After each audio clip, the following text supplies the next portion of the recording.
त्याग, समर्पण और देशभक्ति की एक कहानी हम आपको सुनाते हैं। यह कहानी है वीर महाराणा प्रताप और वीर बालक दुद्धा की। ये समय हल्दी घाटी का युद्ध का समय था। महाराणा प्रताप पुंगा की पहाड़ियों में रुके हुए थे, तो भील जनजाति के लोग उन्हें बारी बारी से भोजन पहुंचाया करते थे। इस बार बारी थी दुद्धा के घर की, पर उसके घर में अनाज नहीं था। उसकी माँ पड़ोस में जाकर के आटा लेकर आई और उसने रोटियां बनाई।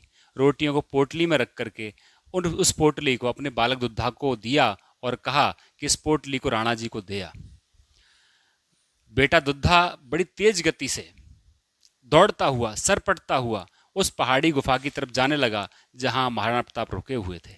पर उसे यह अंदाजा नहीं था कि उसके आसपास मुगल सैनिकों ने घेराबंदी कर रखी है।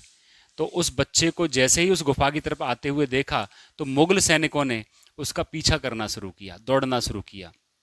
बालक और तेज गति से दौड़ा, पर गलती से वह एक पहाड़ी से टकराया और गिर पड़ा। जब वो गिरा तो घायल हो गया। साथ ही एक सैनिक की तलवार से उसकी नन्ही कलाई भी कट गई थी। उसके बाद भी बालक पुनः खड़ा हुआ, और खड़ा होने के बाद वह और तेज गति से दौड़ा। और दौड़ते दौड़ते जब वो दौड़ रहा था तो उसके खून भी निकल रहा था और उसकी आंखों के सामने अंधेरा छा रहा था। तो दौड़ते दौड़ते वह अंतिम रूप से उस गुफा के पास पहुंचा जहां महाराणा प्रताप रुके हुए थे। और वहां गुफा में जाते ही वह एक बार फिर बेहोश होकर गिर पड़ा।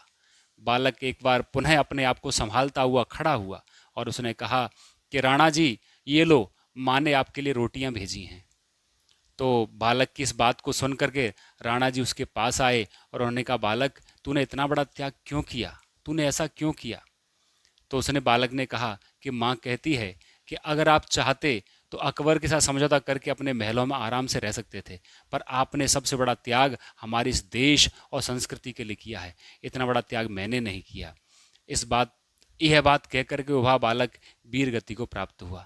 तो आप इस कहानी से यह समझ सकते हैं कि समर्पण और देशभक्ति उस बालक में भी थी और महाराणा प्रताप में थी। महाराणा प्रताप ने जो प्रण कर लिया उसको अंतिम तक ले जाने का काम किया कि वो झुकेंगे नहीं, वो झुके भी नहीं। और उस बालक ने भी तय कर लिया था कि रोटियों को मैं राणा प्रताप तक पहुंचा के रहूंगा, और उसने पहुंचा कर छोड़ी।